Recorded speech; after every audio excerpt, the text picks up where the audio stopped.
If you get easily grossed out by the mere thought of parasites, beware, because today's conversation could be quite triggering. I hope you'll stick with me though, because what most people don't know is that hidden parasites lurking under the surface can be triggers for all sorts of weird symptoms, including chronic skin problems. So together we'll go down the rabbit hole, exploring the many signs that should make you consider whether you've got a parasite or two, even if a stool test says otherwise.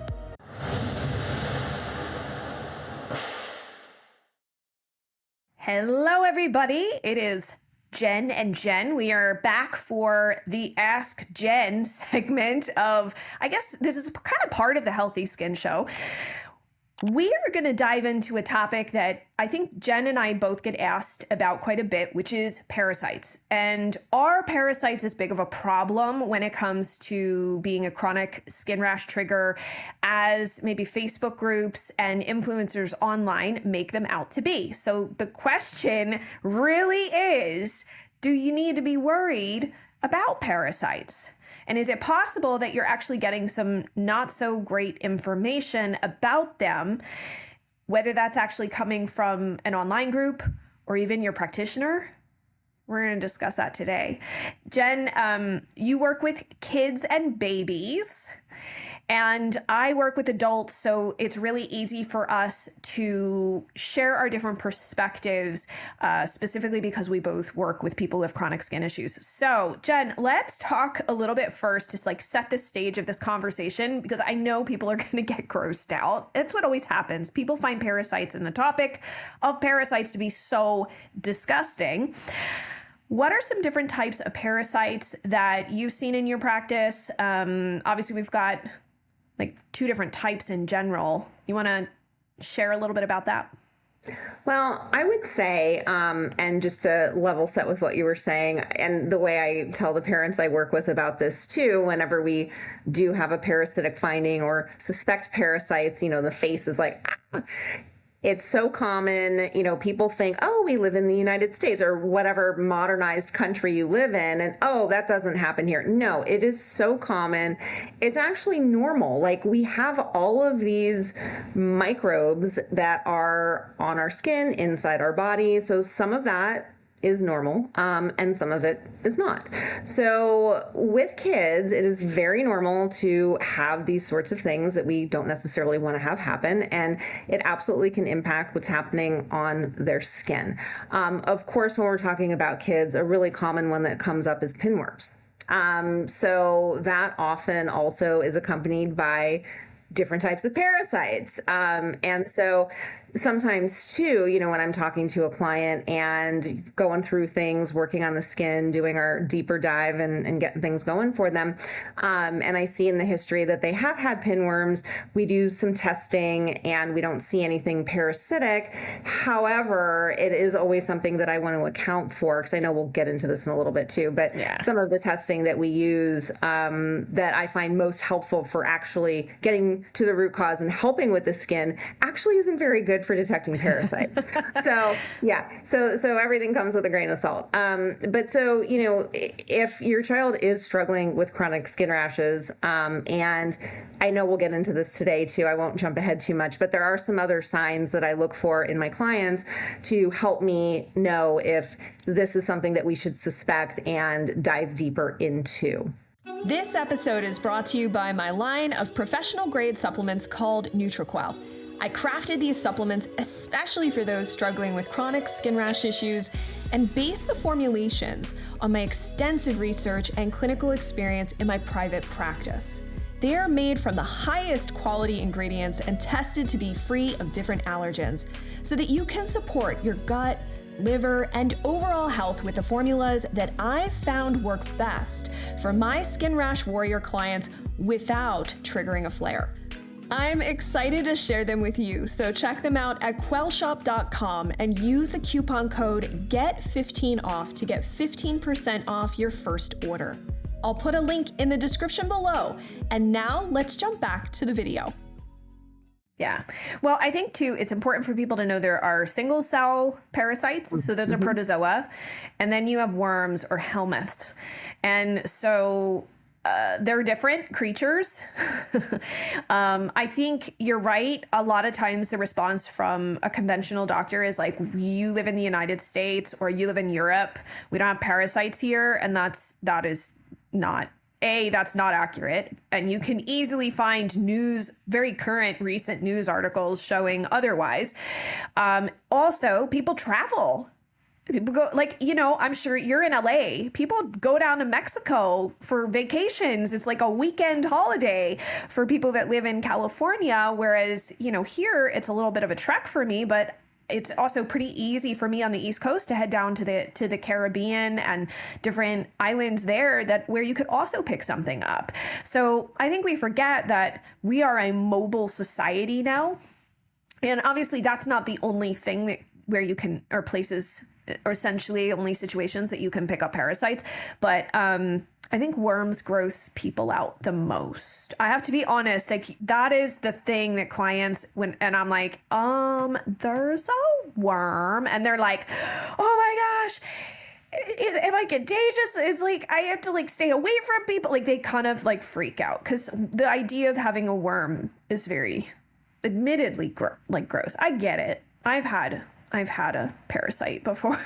Probably had a few at this point, but I think it is important to know that. So I want to comment this conversation just saying that I previously held a bias, and this was I would say about 3 years ago, that because I wasn't seeing a lot of testing that showed parasites, I just assumed that the test was correct and that there weren't nearly as many parasitic infections or I don't know, I just really thought that it wasn't as big of a thing as a lot of the Facebook groups and such made it out to be. So I even recorded an episode on the Healthy Skin Show where I was like, yeah, parasites aren't really a thing. I'm not even sure if that episode's still up. We might have taken it down because I don't actually agree with that stance anymore at all. So it's okay if you are on that camp, you're in that camp right now, and you can always change your mind, right? When we're presented with new information, and I don't know, Jen, if you ever felt that way, but I had to come to the point where I had to admit to myself and to clients, I was wrong about this. There actually are significant issues.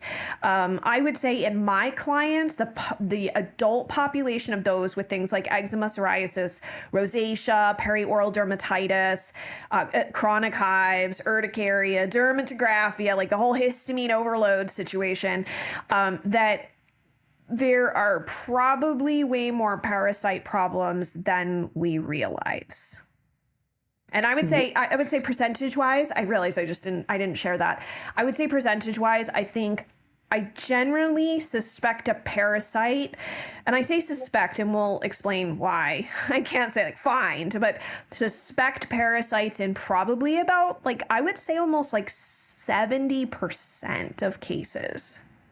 Jen, I would agree with you. And I think this is really interesting because I was doing some research on this a little while back for my clientele, kids that I work with. And I found a study that says that the prevalence of parasitic infections in both adults and children who have chronic hives is 75%. Really? Mm-hmm.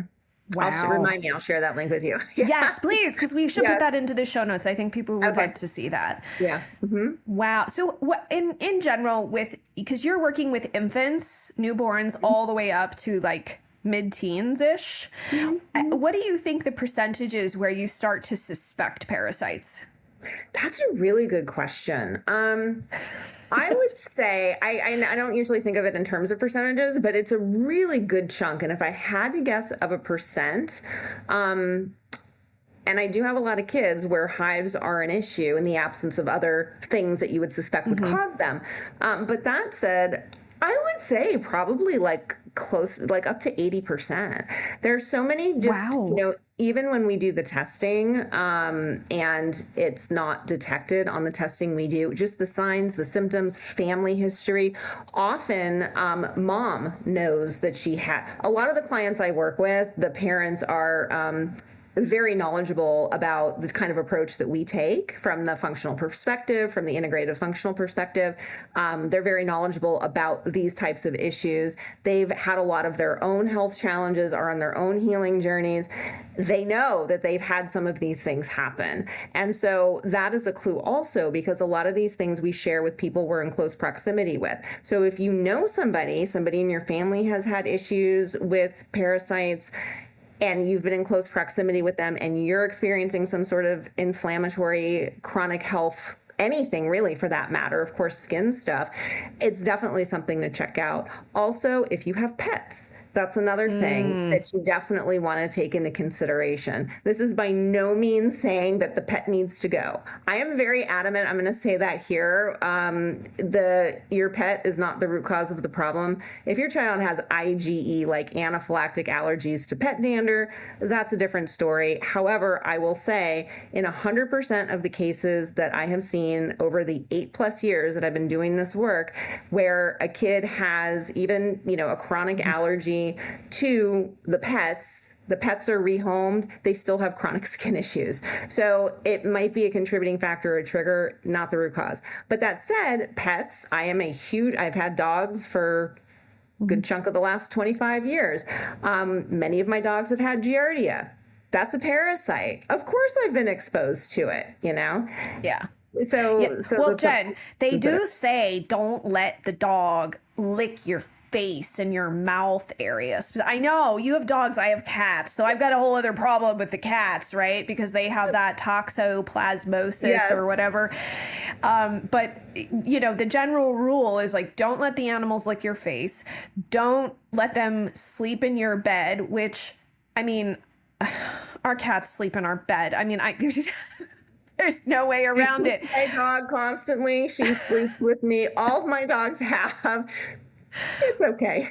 Why? But that's an important point, though, to share with your practitioner, though, if you do have pets, because that's a potential exposure. And for example, if you live in an area where there is a high rate of hookworms, usually the vets know that, number one. I found that out from a client who has a dog, and she's in, I want to say like Iowa. I could be wrong about that, but she's somewhere in that like Kansas or Iowa area.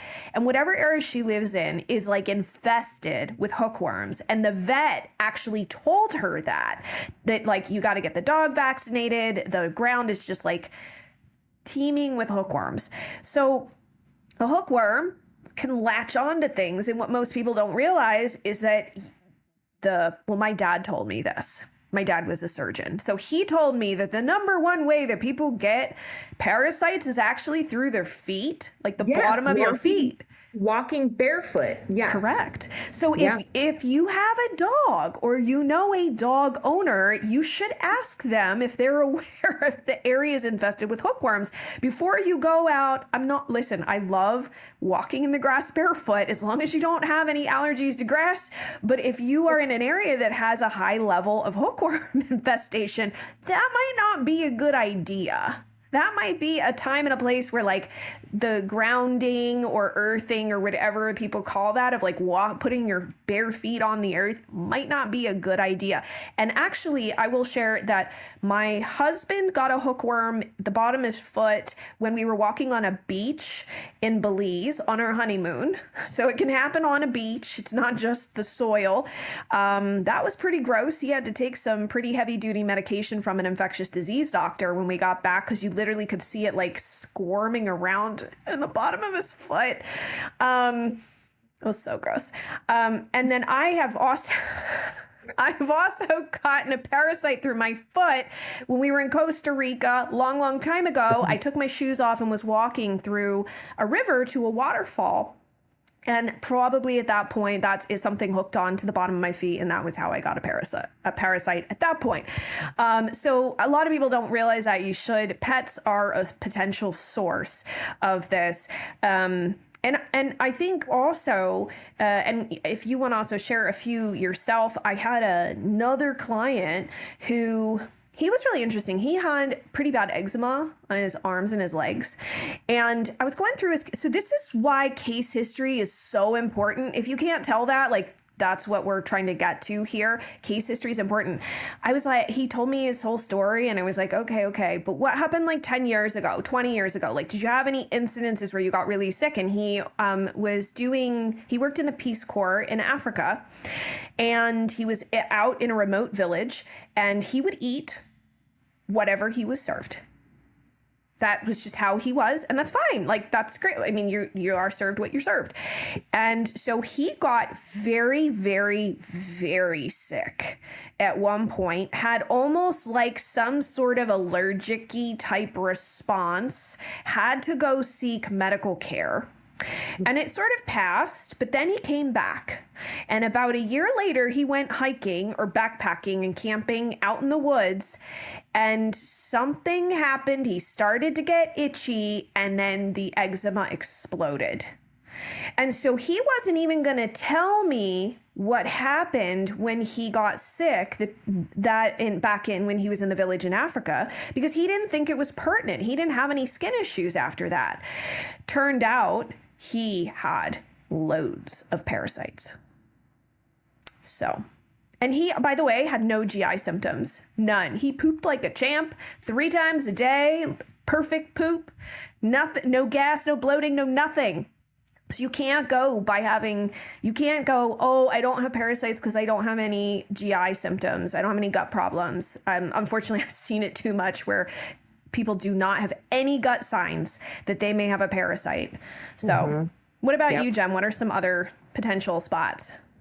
So I do see the same thing you're mentioning. So, even without gut issues, a lot of the kids I work with don't have any GI symptoms whatsoever. They just have a lot happening on their skin. And, when we start troubleshooting and digging down to find out what's going on, I do find histories. And of course, kids. So, right, it's a shorter history because they haven't been around that long. But, often I find that a lot of the families are international. And so they do go overseas or, what have you for extended periods of time. I have several clients that live in India, and go back and forth between the US and India. Same Asia, a lot of clients in Asia. In Southeast Asia, yes. Yeah. And then also even Australia, New Zealand. So, it really, and honestly, I don't know if I would say that I find it more prevalent in kids in those areas. I really see it across the board. I just do. And I think, a big piece of that too is that kids, they're on the ground, their hands are in the mouth. There's a lot of oral fecal contamination, which I know is disgusting, but it happens. It is what it is. And then also parents, changing diapers and everybody's touching things. And again, we all share that with each other. So I think there is a lot of that going on. And something else that we were talking about pets, and this is just something that I would have mentioned too. I know from my experience with my dog, I give her a monthly, it's a veterinary prescription that is for fleas, ticks, and parasites and worms. Like, she takes that monthly. So if my vet thinks that my dog is at risk, well, hello, and I've lived in other states and it's been a similar case. Like, you treat your animals for parasites. So what makes us think that we're not susceptible to them as well? Yeah. The other spots that I'll share that, I really struggle with this. It drives my husband crazy. I will not eat undercooked pork because you can get parasites from undercooked pork. So if I see pink, I'm done. It's game over. Also, raw or undercooked fish. So I know you were going to bring up sushi. It's like my favorite. Sushi lovers. Oh. My brother-in-law loves to cook salmon, and they like it like kind of still almost like gel looking. It's like a gelish pink inside. Cook it all the way through. I don't care if it's a little dry. I am not eating worms. I've seen too many videos where there's worms crawling out of the fish. No, thank you. No, thank you. Not doing it. So I'm really picky about that. Yeah. So, and aside from if you're traveling and you're in a third world country where there could be potential problems, obviously being really mindful of water and ice where you are. So I did want to ask you, Jen, because you mentioned pinworms a couple of times. I don't really see pinworms because I don't deal with kids. Are pinworms contagious? Yes. All of those things, in general, all of these things we share them. We're in with people we're in close proximity with. So yeah, so these things are definitely shared. I remember I was having a conversation with my mom not that long ago about this sort of thing. She read something that I had online about parasites. And so we got into talking about it, and we don't recall that I ever had worms, but my brother did. Sorry, bro, if you're listening. So as a child, my brother had worms, which means we all had to treat ourselves for worms. Oh, wow. Yeah. Which isn't a hard thing to do. They're prescriptions and some of them can be over the counter, but we're not necessarily talking about that today. But it is really interesting because the pinworm chocolate. Yes, I was gonna say. So that's what I was thinking. So there's a product. We're not telling you guys to go out and get this. So don't do that. But there's like this chocolate. It's chocolate, and it has like pinworm, like worm medication in it. It's from Australia, and I actually want to say, I think it was from Australia.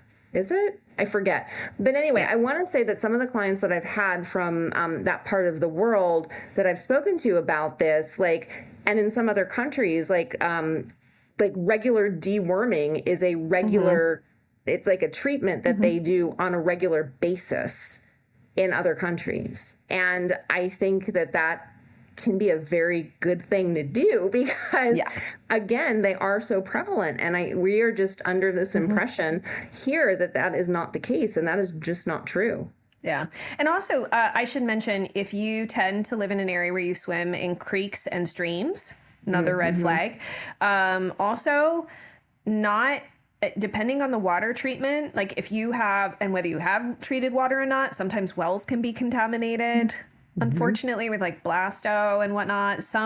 There was one paper that I had seen a number of years ago that there was issues out at some area in the Pacific Northwest where they were actually finding blasto in the water. So blasto hominis, it was just Blastocystis hominis, which is a protozoa, and it's kind of hard to get rid of. And depending on where you live, some doctors don't even believe in treating it. They don't think it matters. I have plenty of stories from clients where it was actually one of the big factors in their skin case, but they don't consider the skin problems a sign of the parasitic infection. So is what it is. And it is documented in the literature. So that's what I find interesting about that too. It is. So what are some signs that you look for in babies, young kids? What are some oddball things that you see that might, because obviously we'll talk about testing in a moment because that's a pretty significant piece to this. But for the case part of it, right? Case history. What do you think are some signs and symptoms that jump out at you that you see in your population? Probably the primary ones would be, there's so many. Definitely unexplained hives. So random unexplained hives.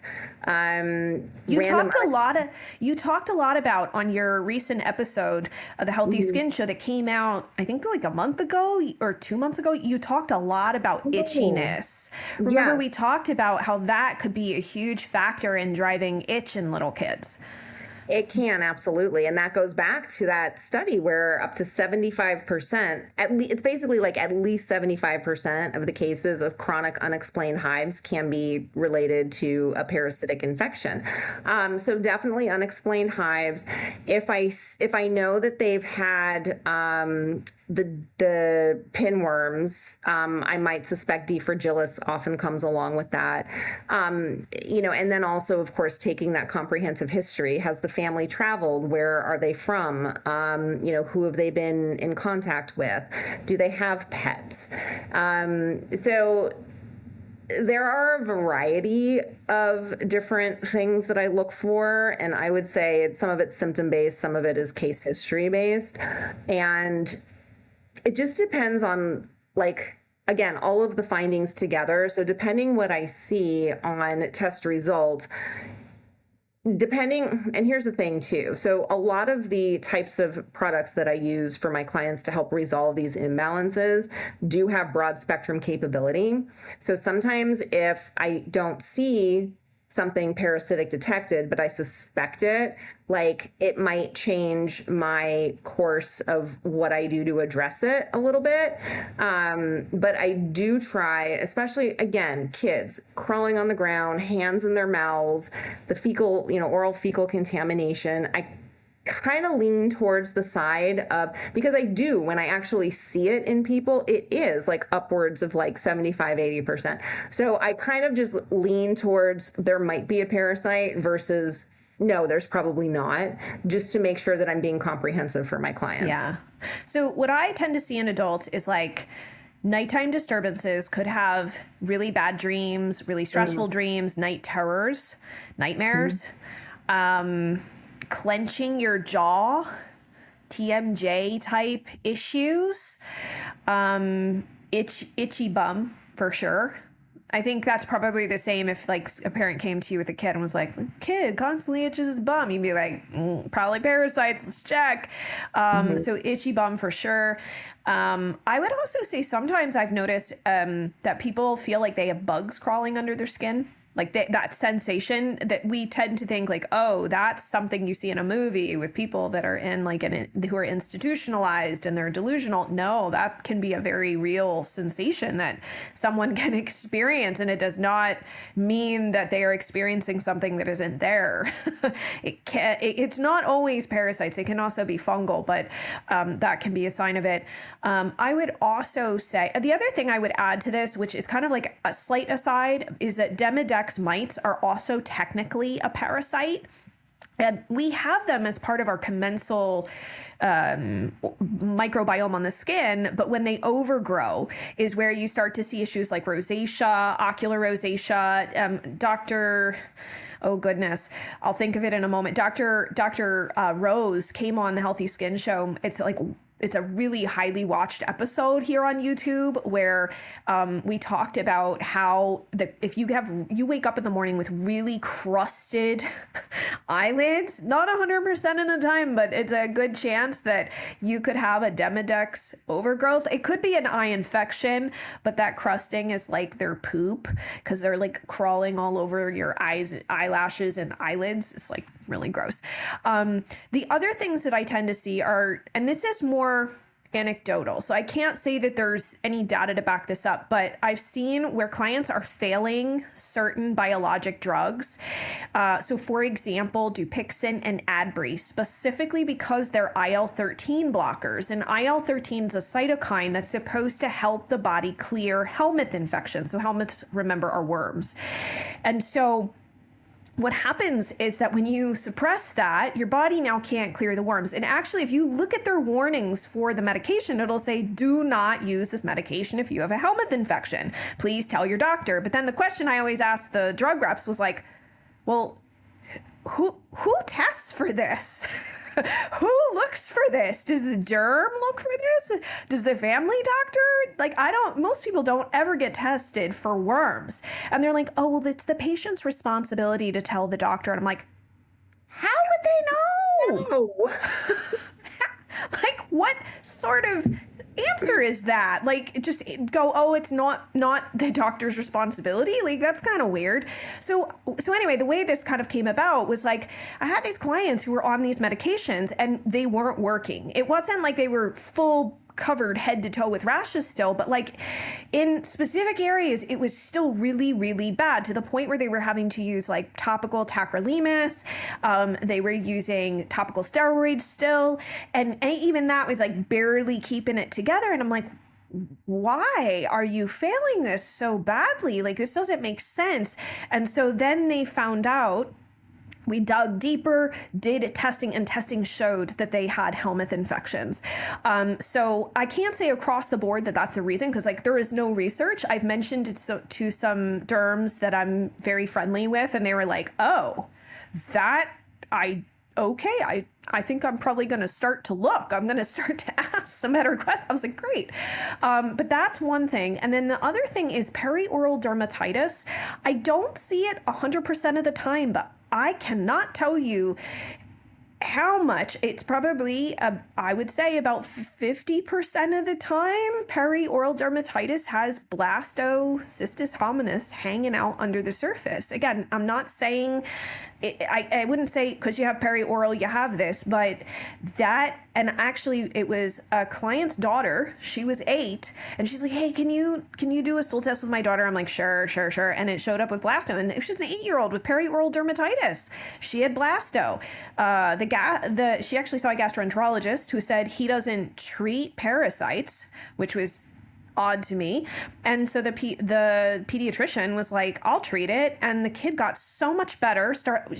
What I didn't know is the poor child wasn't sleeping through the night, had night terrors, was going in and waking up the parents, was exhausted, having really bad constipation. Here you go. This is what was going on under the surface. So I do think it's worthwhile to consider, and I think it is fair, the point you make about hives, urticaria, dermatographia, even if it's like the chronic spontaneous urticaria, like I feel like anything that falls into that histamine bucket where there's just way too much histamine production, you really need to suspect that could be a factor for sure. I'm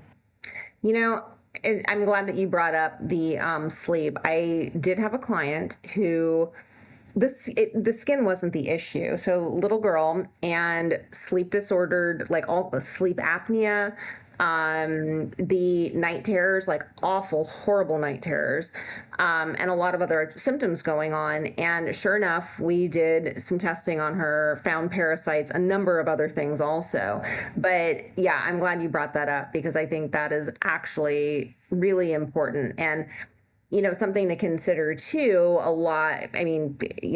anybody struggling with their skin can have a lot of trouble sleeping. And so it is one of the things that I hear from parents most often. One of the most troublesome things is the itch, especially at night. There are reasons for that, right?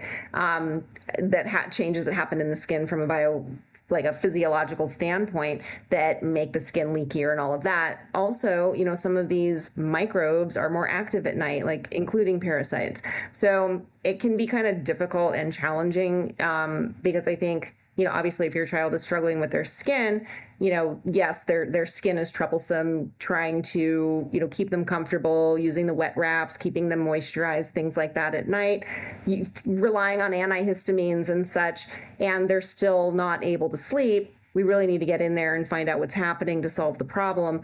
A lot of times it can be parasites that are playing a role. Yeah. Mm-hmm. Well, I thought we were going to have time to go into testing. But we are out of time, Jen. So I think we should do this again and actually just spend the time, because I feel like the testing piece is actually more confusing for most people. And we can then spend a lot of time talking about that and some of the diet stuff. So maybe we'll do that the next time. I think good idea. I do. I think it's a great idea, but I hope this gives people a little bit better picture and some better spots to start considering.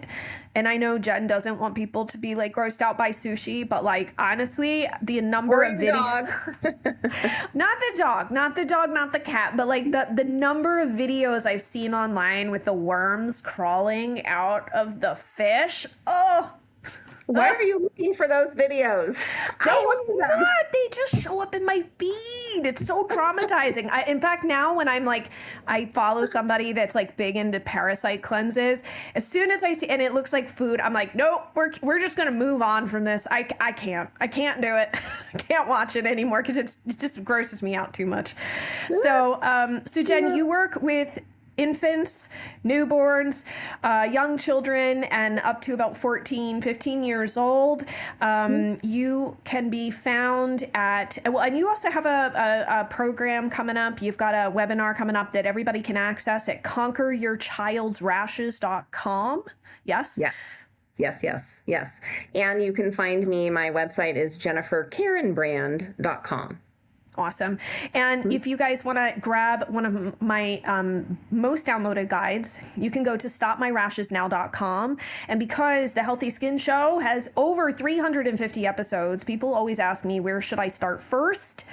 What will be most helpful for me? And so we put those episodes, and they're all shorter, we put them into this guide so that you can get the foundation and understand how to really look at your case from an integrative perspective, and then dive into the nitty-gritty details based on your diagnosis. So again, you can go to stopmyrashesnow.com, and obviously we've got the Healthy Skin Show that is very long running, and you can find that every single week here on YouTube. So thanks, Jen, for joining us. I'm so glad we could do this again.